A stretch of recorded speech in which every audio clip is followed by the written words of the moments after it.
যে খবরে নজর রেখেছিলাম, গার্ডেন রিচে বহুতল বিপর্যয়। অভিযোগ, বেআইনিভাবে তৈরি হয়েছিল ওই 5 তলা বিল্ডিং। কেন অবৈধ নির্মাণ? ঘিঞ্জি এলাকায় কেন বহুতল নির্মাণে অনুমতি? বিল্ডিং তৈরির আগে কেন তা খতিয়ে দেখা হলো না? নিম্নমানের সামগ্রী দিয়ে বিল্ডিং তৈরিতেই কি বিপত্তি? উঠছে একাধিক প্রশ্ন। গার্ডেন রিচের ভেঙে পড়া বহুতলটি যে বেআইনিভাবে তৈরি করা হয়েছিল একথা মেনে নিয়েছেন পুরমন্ত্রী ফিরহাদ হাকিম। প্রশাসনের মদতেই রাজ্য জুড়ে বেআইনি নির্মাণ চলছে, দাবি বিরোধীদের।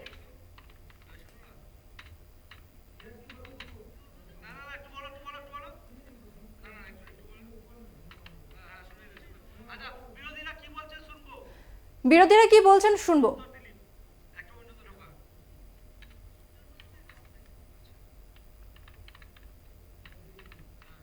পশ্চিমবাংলায় বেআইনি বিল্ডিং ডেভেলপমেন্ট তো খুব হচ্ছে, তাতে কাউন্সিলর, এমএলএ, এমপি সবাই টাকা খাচ্ছে, লোকাল লিডাররা খাচ্ছে।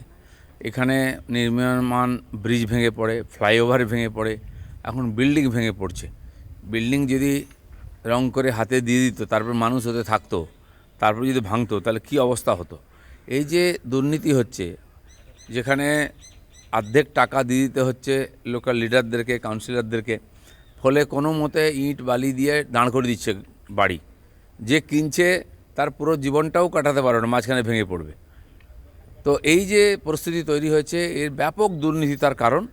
সেজন্য সরকারকে সতর্ক হতে হবে, এগুলো ইনকোয়ারি হওয়ার দরকার আছে। এই তো গোটা কলকাতাকে এইভাবে অবৈধ নির্মাণের যে টেন্ডার, সেটা এখন তৃণমূল নেতারা দিয়ে রেখেছে। তৃণমূল নেতারা কী করবে? প্রতি স্কোয়ার ফিটে তো তারা পয়সা নেয়। তো প্রতি স্কোয়ার ফিটে যদি আপনি টাকা নেন, আপনার মেরুদণ্ডে জোর থাকবে এর বিরুদ্ধে প্রতিবাদ করার। আজকে ভাঙছে, 30 বছর পর আরও প্রচুর বাড়ি ভাঙবে। এখন একটা দুটো করে ভাঙছে। আপনি উত্তর কলকাতা যান, দক্ষিণ কলকাতা যান, চেতলাতে যান, কোথায় যাবেন? কোন জায়গা নেই যেখানে স্কোয়ার ফিটে কাউন্সিলররা টাকা নেয়নি? প্রত্যেক কাউন্সিলরকে স্কোয়ার ফিট কাউন্সিলর বলা হয়। এক একজন কাউন্সিলরের সম্পত্তি দেখলে মাথা খারাপ হয়ে যাবে। এক কাউন্সিলর তো পিডাব্লিউডির জায়গা দখল করে বাইপাস ধাবা বানিয়ে বসে আছে। জায়গাটাই অবৈধ, সরকারি জায়গা। এই তো কাউন্সিলর তৃণমূল কংগ্রেসের।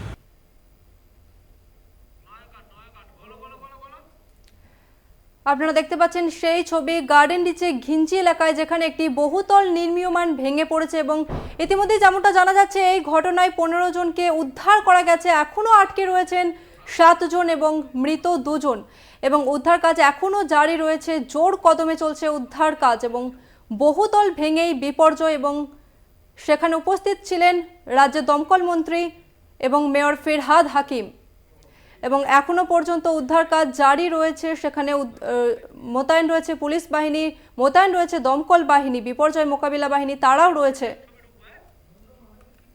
এবং একই সঙ্গে অভিযোগ উঠছে, বেআইনিভাবে তৈরি হয়েছিল ওই 5 তলা বিল্ডিং।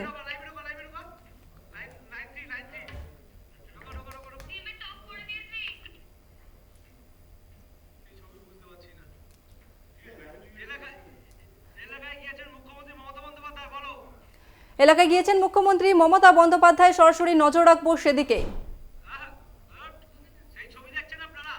আপনারা দেখতে পাচ্ছেন এই মুহূর্তে সেই ছবি। মুখ্যমন্ত্রী মমতা বন্দ্যোপাধ্যায় তিনি এই মুহূর্তে উপস্থিত হয়েছেন গার্ডেন রিচে, যেখানে ওই বহুতল নির্মাণটি ভেঙে পড়েছিল। তিনি এলাকারই পরিদর্শন করছেন এবং খতিয়ে দেখতে নিজে উপস্থিত হয়েছেন মুখ্যমন্ত্রী মমতা বন্দ্যোপাধ্যায়।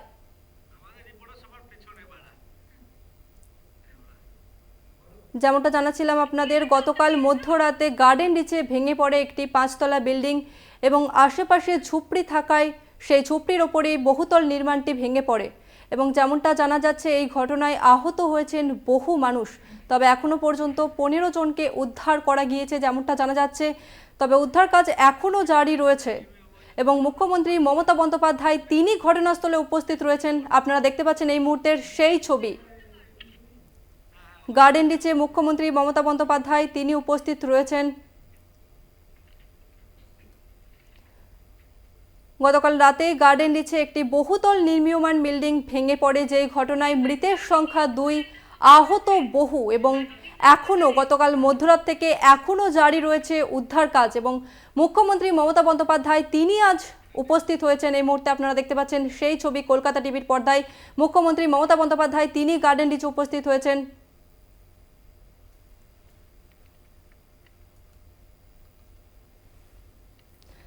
গার্ডেন নিচে মুখ্যমন্ত্রী মমতা বন্দ্যোপাধ্যায় এখনও চলছে উদ্ধার কাজ। যেমনটা জানা যাচ্ছে ঘটনাস্থল থেকে 15 জনকে উদ্ধার করা গিয়েছে এবং উদ্ধার করে তাদের অক্সিজেন এবং জল দেওয়া হয়েছে। মেয়র ফিরহাদ হাকিম তিনি উপস্থিত ছিলেন, দমকল মন্ত্রী সুজিত বসু তিনিও উপস্থিত ছিলেন এবং এখন ইতিমধ্যে মুখ্যমন্ত্রী মমতা বন্দ্যোপাধ্যায় তিনি নিজে পৌঁছে গিয়েছেন গার্ডেন নিচে।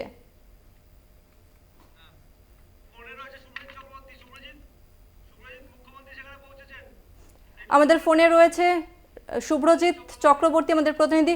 শুভ্রজিৎ, মুখ্যমন্ত্রী তিনি উপস্থিত রয়েছেন, কি জানা যাচ্ছে? গতকাল রাতে ঘটে ঘটনাটি এবং তারপরই কিন্তু দমকল মন্ত্রী সুজিত বোস তিনি আসেন রাতেই। কলকাতার মেয়র ফিরহাদ হাকিম তিনিও রাতেই আছেন এবং ইতিমধ্যেই এক্ষুনি কিন্তু মুখ্যমন্ত্রী মমতা বন্দ্যোপাধ্যায় তিনি ঘটনাস্থলে এসে পৌঁছেছেন।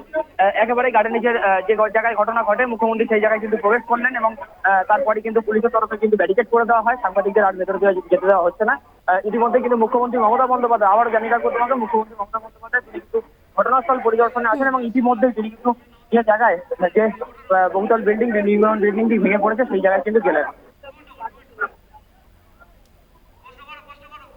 শুভ্রজিৎ, মুখ্যমন্ত্রী তিনি কি স্থানীয়দের সঙ্গে কথা বলছেন? যারা আহত হয়েছেন তাদের সঙ্গে কি মুখ্যমন্ত্রী কথা বলছেন? হ্যাঁ দেখো, একেবারে যে জায়গায় ঘটনা ঘটে যে বিল্ডিংটি কিন্তু বহুতল বিল্ডিংটি ভেঙে পড়ে সেই জায়গায় কিন্তু মুখ্যমন্ত্রী ইতিমধ্যে প্রবেশ করেছেন এবং তারপরে কিন্তু সাংবাদিকদের বাইরে একটি ব্যারিকেড করে দেওয়া হয় এবং তিনি ভেতরে গিয়েছেন। মুখ্যমন্ত্রী তিনি কিন্তু ভেতরে গিয়েছেন, যে জায়গায় বিল্ডিং ভেঙে যায় সেই জায়গায় কিন্তু মুখ্যমন্ত্রী গেছেন। শুভ্রজিৎ, স্থানীয় বাসিন্দা যারা রয়েছেন তারা মুখ্যমন্ত্রীর কাছে কি আর্জি করছেন, তারা কি জানাচ্ছেন মুখ্যমন্ত্রীকে? দেখো, একেবারে স্থানীয় বাসিন্দারা তারা তো মুখ্যমন্ত্রীকে অভিযোগ জানাবেনই, তাদের যে অভিযোগ রয়েছে এবং মুখ্যমন্ত্রীর তরফেও সেই অভিযোগ শোনা হবে বলে জানা যাচ্ছে। শুভ্রজিৎ, মুখ্যমন্ত্রীর সঙ্গে স্থানীয় আধিকারিক আর কারা কারা তারা উপস্থিত রয়েছেন? দমকল মন্ত্রী সুজিত বোস তিনি রয়েছেন এবং দক্ষিণ কলকাতার যিনি বর্তমানে তৃণমূল প্রার্থী তিনি সাংসদ ছিলেন মালা রায় তিনিও কিন্তু রয়েছেন। তারা প্রত্যেকেই কিন্তু মুখ্যমন্ত্রীর সাথে ভিতরে প্রবেশ করছেন। শুভ্রজিৎ, তুমি নজর রাখো এই ঘটনায়। আপনারা দেখতে পাচ্ছেন সেই ছবি গার্ডেন রিচ এলাকায়, যেখানে একটি বহুতল নির্মীয়মান বিল্ডিং ভেঙে পড়ে এবং আজ সকালে মুখ্যমন্ত্রী মমতা বন্দ্যোপাধ্যায় তিনি নিজে উপস্থিত রয়েছেন এবং তিনি সমস্ত জিনিসটাই খতিয়ে দেখছেন এবং এলাকাবাসী যারা রয়েছেন, যারা আহত হয়েছেন তাদের সঙ্গে কথা বলছেন মুখ্যমন্ত্রী মমতা বন্দ্যোপাধ্যায়।